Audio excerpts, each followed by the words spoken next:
Merci de vous joindre à nous. Je m'appelle Ken Heckman et j'aborde maintenant le module 2 d'une série de 15 modules contenus dans 4 disciplines essentielles.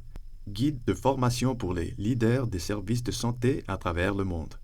Mon collègue Quentin Friesen et moi allons vous entretenir tout au long des 15 modules afin de vous aider à améliorer vos connaissances, vos compétences et votre attitude en tant que leader des services de santé. À présent, le module 2 d'une série de 15. Aujourd'hui, nous allons explorer le leadership et la première fonction de leadership est l'exploration. Les leaders doivent comprendre ce que leur communauté attend d'eux et l'exploration constitue la première étape pour comprendre ces attentes. À présent, les objectifs d'apprentissage de ce module.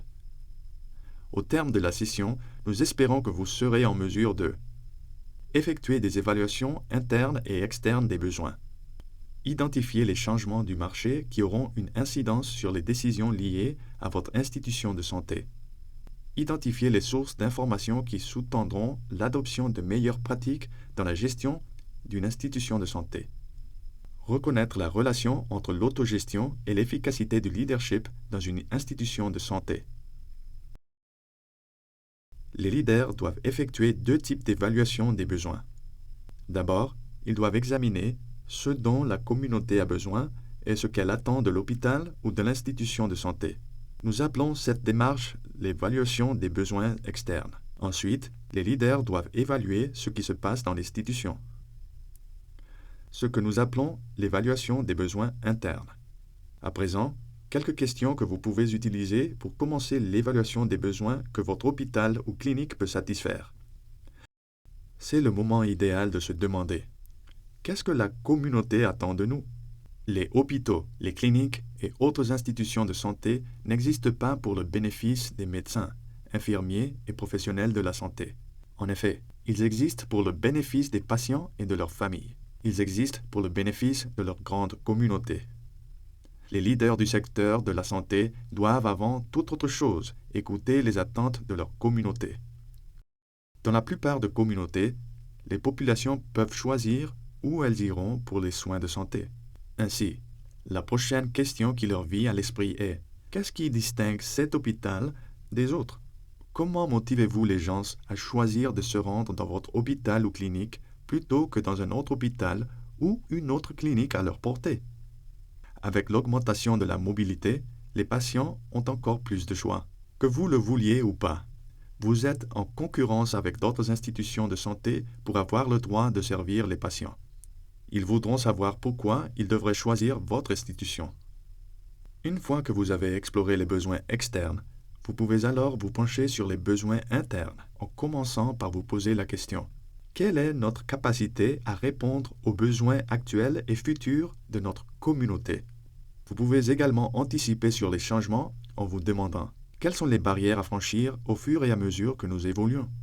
À travers les évaluations externes et internes des besoins, votre objectif est d'identifier les écarts entre vos niveaux actuels de service et les niveaux anticipés de services futurs. Vous pourrez alors commencer à combler cet écart en changeant la portée de vos services ainsi que votre capacité à satisfaire ou même à surpasser les attentes de la communauté. Vous pouvez réaliser les évaluations des besoins internes et externes en réunissant vos directeurs, superviseurs et chefs d'équipe pour une discussion d'une demi-journée ou d'une journée. Vous pouvez souhaiter inclure quelques membres de la communauté tels que les membres d'un conseil de direction ou d'un comité qui offriront un regard externe à celui de votre personnel. Pour commencer l'évaluation des besoins externes, vous devez d'abord identifier les clients que votre institution doit servir. Bien sûr, le groupe le plus évident sera les patients, mais vous devez également prendre en compte les besoins des membres de la famille de vos patients. Leurs besoins peuvent être différents de ceux des patients. Le troisième groupe à considérer est celui des personnes qui ont une certaine titularité ou qui occupent une position de contrôle sur votre hôpital, clinique ou institution de santé. Il peut s'agir des autorités gouvernementales si vous êtes une institution publique ou des donateurs ou investisseurs privés si vous êtes un organisme de santé à but non lucratif ou privé. Le prochain groupe à prendre en compte est constitué des personnes de la communauté qui pourraient ne jamais avoir utilisé vos services par le passé, mais qui peuvent être considérées comme de futurs patients. Ils pourraient avoir des besoins et attentes différents de ceux des patients actuels. Ignorer ces différences limiterait votre capacité à évoluer. Si par contre vous faites attention à cette différence de besoins, vous pourrez grandir et vous développer. Enfin, vous devez évaluer les besoins et les attentes de votre personnel. En effet, les services de santé sont essentiellement des services humains. Vous devez reposer sur des travailleurs compétents, talentueux et engagés. Votre évaluation des besoins externes doit inclure une évaluation des besoins de votre personnel actuel et futur. L'outil dont les leaders se servent généralement pour l'évaluation des besoins internes est appelé l'analyse SWOT. SWOT renvoie aux forces, faiblesses, opportunités et menaces. Vous pouvez utiliser cet outil pour évaluer de manière périodique les principaux problèmes qui pourraient avoir un impact sur votre performance opérationnelle ou sur votre capacité à grandir. Une seule heure passée avec votre équipe de gestion vous apportera des éclairages pour mieux avancer. Parlons à présent de comment vous pouvez identifier des changements du marché susceptibles d'avoir un impact sur votre institution. Nous appelons les changements externes les forces du marché, car ils influencent la capacité de votre institution à fournir ou vendre ses services. Ces forces du marché peuvent être bien au-delà de la compréhension traditionnelle des services de santé. À titre d'exemple, pour une bonne planification, vous devez comprendre les changements de la structure démographique de votre communauté.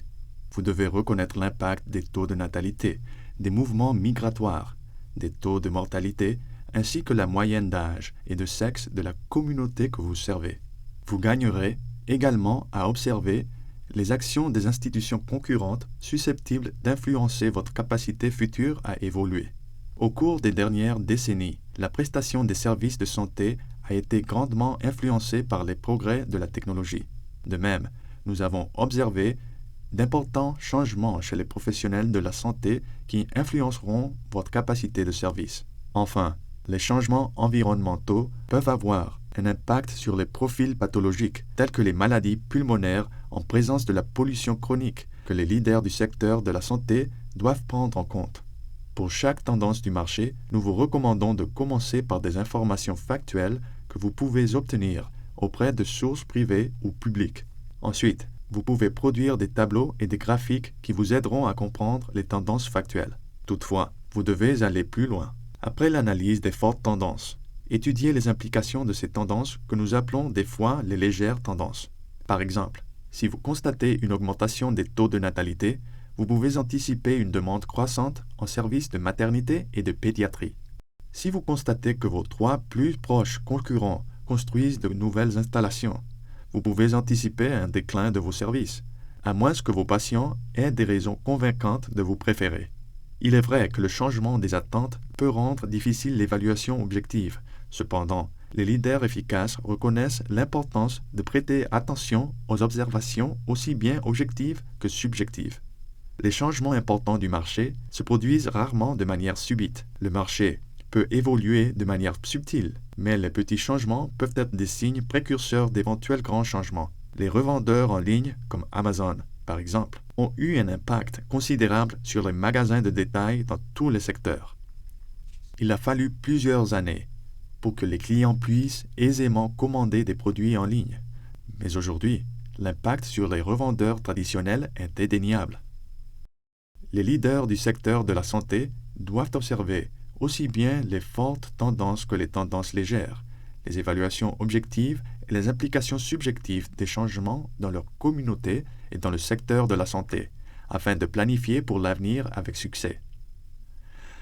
Les leaders peuvent également observer les meilleures pratiques de gestion des services de santé et s'en servir comme ressource pour améliorer la performance. Les meilleures pratiques sont généralement les outils de gestion et les modèles de comportement qui se sont avérés efficaces pour d'autres leaders du secteur de la santé dans leurs institutions respectives. Les leaders peuvent réduire leur courbe d'apprentissage en examinant ces meilleures pratiques et en discernant les avantages à les adopter dans leurs hôpitaux, cliniques ou institutions de santé. Vous pouvez identifier les meilleures pratiques en recherchant sur Internet, en examinant les ressources des associations professionnelles du domaine et en suivant les leaders de l'industrie dans les services de santé. Pour devenir d'efficaces agents du changement, les leaders doivent constamment se tenir au courant des changements qui ont cours dans l'industrie de la santé, dans la gestion, dans les pratiques de leadership et dans la communauté. La lecture des livres et des revues est un excellent moyen d'apprendre de nouvelles idées. Vous pouvez également participer à des conférences et vous constituer en réseau avec des collègues qui font face aux mêmes défis. Il est désormais possible, avec les réseaux sociaux tels que LinkedIn, de constituer des réseaux à l'échelle internationale, développant ainsi la capacité de développement professionnel continu des leaders. Les leaders efficaces savent reconnaître l'importance d'explorer les forces externes du marché et les dynamiques internes qui influencent l'institution de santé. Toutefois, ils reconnaissent également l'importance de se connaître soi-même. Si vous voulez gérer les autres avec efficacité, vous devez d'abord savoir vous gérer. Il est important pour des leaders sages de s'étudier afin de connaître ses valeurs personnelles, ses forces, ses limites et ses caractères. Mon père m'avait un jour conseillé de m'entourer de personnes dotées de talents qui complètent les miens. Il est mieux de constituer une équipe dont les membres ont des talents complémentaires plutôt que les mêmes talents. Au cas contraire, vous réfléchirez et agirez tout simplement de la même manière, limitant ainsi votre capacité à vous appuyer sur les forces des uns et des autres. Pensez à des leaders bien connus à travers le monde. Comment notre admiration pour eux reflète-t-elle leur conscience de soi, leur autogestion et leur caractère? Ceux que nous admirons les plus se sont généralement révélés avoir un excellent caractère. Par contre, les personnes que nous considérons comme les plus tristement célèbres ont généralement démontré des limites dans leur conscience de soi et leur autogestion. Nous apprenons sur le leadership en observant les personnes en position de pouvoir et d'influence.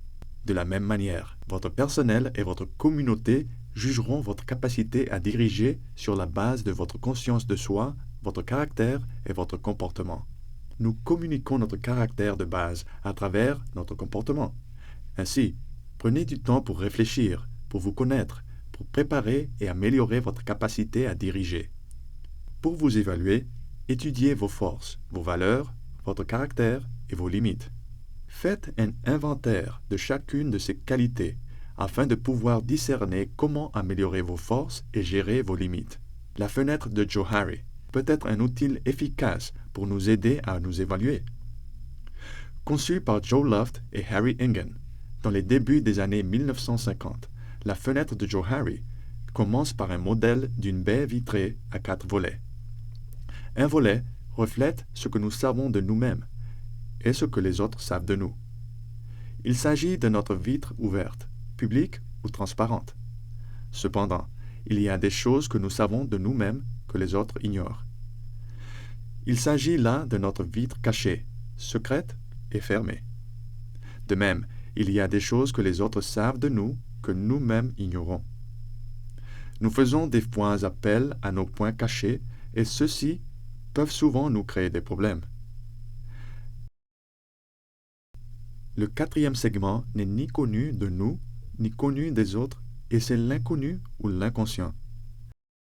Pour augmenter votre efficacité en tant que leader, votre objectif doit être d'augmenter la partie ouverte et transparente de vous. Vous pouvez y arriver en divulguant des facteurs ou qualités cachées de votre personnalité. Vous pouvez également développer votre ouverture en recueillant l'avis des autres sur vos points cachés. Les leaders efficaces recherchent le bon degré d'ouverture et recueillent les avis sur eux afin d'augmenter leur transparence. L'augmentation de la transparence renforce la confiance qui peut être la plus importante caractéristique personnelle d'un leader efficace. De par mon expérience en tant que leader dans le secteur de la santé et en tant que conseiller d'autres leaders du secteur de la santé, j'ai l'intime conviction que mon efficacité a augmenté considérablement grâce à ma capacité à faire des introspections et à réfléchir. Je suis un lecteur avide, mais je tiens également de temps en temps un journal de mes réflexions à propos de ce que je lis, de ce que j'apprends, de ce que je vis et de ce que je ressens. C'est cette vie intérieure qui, je pense, a été une qualité remarquable de mon efficacité en tant que leader. Les psychologues et les professionnels des ressources humaines ont conçu une variété d'outils afin d'aider les personnes à développer la conscience de soi. Parmi les outils les plus utilisés, nous pouvons citer l'indicateur de type psychologique Myers-Briggs, le profil DISC, l'indice Kolbe, La méthodologie StrengthsFinder, le Predictive Index. Vous pouvez en apprendre davantage sur ces outils et bien d'autres à travers la recherche sur Internet. Concluons à présent ce module en posant quelques questions fréquentes sur l'exploration. Étant donné que les gens changent sans cesse, comment pouvons-vous savoir ce que la population attend de nous? C'est précisément parce que le changement est constant que nous devons connaître en permanence l'évolution des attentes de la communauté vis-à-vis de nous. Nous recommandons que chaque institution de santé mène régulièrement des enquêtes sur la satisfaction des patients afin d'identifier les changements des attentes ainsi que les problèmes liés au service. Nous pensons qu'il serait également sage de demander de temps en temps aux personnes de la communauté ce qu'elles pensent de votre hôpital, clinique ou institution de santé. Respectez leurs avis en les recueillant et en les appliquant. Nous ne sommes pas très doués pour lire les pensées des gens. Ainsi, la seule façon pour nous de savoir ce qu'ils pensent consiste à le leur demander. Quelle est l'importance des meilleures pratiques observées dans une autre culture? Les meilleures pratiques proviennent généralement de l'expérience dans des marchés matures. En d'autres termes, les pays occidentaux ont plus de chances d'avoir identifié les meilleures pratiques dans les institutions de santé, car ils ont appris à être efficaces dans la compétition tout en restant performants, même dans les conditions difficiles. Si vous ne vous trouvez pas dans un pays occidental très développé, vous pourrez trouver ce que l'on appelle meilleures pratiques, sont basées sur les suppositions qui ne se vérifient pas dans votre culture. Toutefois, vous ne devez pas les balayer du revers de la main sans avoir discerné si l'expérience des autres peut vous enseigner quelque chose. Glanez les bénéfices des expériences des autres et adaptez les leçons que vous en tirez à votre culture de manière à améliorer les services, à augmenter la qualité et à développer la performance organisationnelle. Si je me trouve déjà dans une position d'autorité, pourquoi devrais-je augmenter ma conscience de soi? La direction d'une institution de santé est une responsabilité sacrée. Nous obtenons le droit de diriger en vertu de notre caractère, de notre talent et de notre fiabilité. Nous gardons ce droit par les mêmes qualités. Ainsi, vous devez considérer votre position d'autorité comme un produit périssable, par exemple, un carton de lait conservé en dehors du réfrigérateur. Les leaders doivent entretenir qualités sur lesquelles ils s'appuient pour diriger avec efficacité, afin de pouvoir continuer à diriger, même lorsque les attentes de la communauté changent, les défis de la main-d'œuvre augmentent et de nouvelles technologies et idées émergent.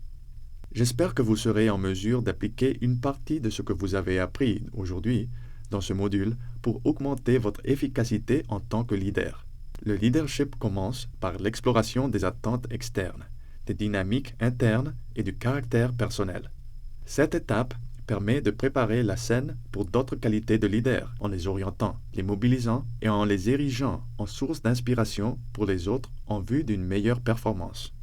Merci de votre attention. Ainsi se termine le module 2 d'une série de 15. En guise d'exercice, nous vous recommandons de réunir votre équipe de gestion pour effectuer une analyse SWOT interne.